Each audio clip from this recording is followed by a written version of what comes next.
കേരളത്തിന്റെ പുതിയ ചീഫ് സെക്രട്ടറിയായി ബിശ്വനാഥ് സിൻഹ ഇന്ന് ചുമതലയേൽക്കും. വൈകിട്ട് സെക്രട്ടേറിയറ്റ് ദർബാർ ഹാളിൽ നടക്കുന്ന ചടങ്ങിൽ നിലവിലെ ചീഫ് സെക്രട്ടറി ഡോക്ടർ എ ജയതിലകിൽ നിന്നും ചുമതല ഏറ്റുവാങ്ങും.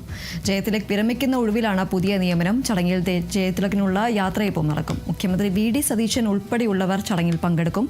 കേരളത്തിന്റെ 51ാം ചീഫ് സെക്രട്ടറിയാണ് ബിശ്വനാഥ് സിൻഹ. 2023 മുതൽ ആഭ്യന്തര അഡീഷണൽ ചീഫ് സെക്രട്ടറിയായ ബിശ്വനാഥ് സിൻഹ കേരള കേഡർ IASകാരിൽ സീനിയറാണ്.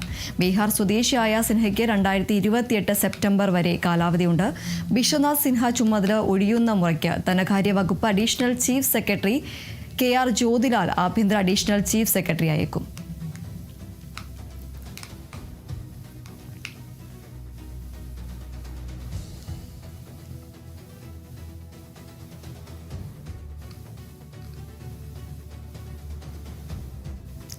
വടകരയിലെ കാഫിർ സ്ക്രീൻഷോട്ട് കേസിലെ പ്രതി DYFI നേതാവ് ജിതിൻ ഭാസ്കറിന്റെ ജാമ്യാപേക്ഷ ഇന്ന് പരിഗണിക്കും. കോഴിക്കോട് ജില്ലാ സെഷൻസ് കോടതി ഇന്നലെ പരിഗണിക്കാനിരുന്ന ജാമ്യാപേക്ഷ ജഡ്ജ് അവധിയായതിനാൽ ഇന്നത്തേക്ക് മാറ്റിവെക്കുകയായിരുന്നു. DYFI വടകര ബ്ലോക്ക് കമ്മിറ്റി അംഗമായ ജിതിന് ജാമ്യം നൽകിയാൽ കേസിന്റെ അന്വേഷണത്തെ പ്രതികൂലമായി ബാധിക്കുമെന്ന് ചൂണ്ടിക്കാട്ടി പ്രത്യേക അന്വേഷണ സംഘം കോടതിയിൽ റിപ്പോർട്ട് സമർപ്പിച്ചിട്ടുണ്ട്.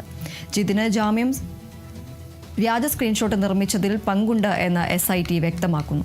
കേസിൽ പ്രത്യേക അന്വേഷണ സംഘം അറസ്റ്റ് ചെയ്ത ജിതിൻ ഇപ്പോഴും റിമാൻഡിൽ തുടരുകയാണ്. നേരത്തെ വടകര 1ാം ക്ലാസ് മജിസ്ട്രേറ്റ് കോടതി ജിതിന് ജാമ്യം അനുവദിച്ചിരുന്നില്ല. ഇതേ തുടർന്ന് ജിതിൻ കോഴിക്കോട് ജില്ലാ സെഷൻസ് കോടതിയെ സമീപിക്കുകയായിരുന്നു. സെഷൻസ് കോടതിയും 2 തവണ ജിതിന്റെ ജാമ്യാപേക്ഷ പരിഗണിക്കുന്നത് മാറ്റിവെച്ചിരുന്നു.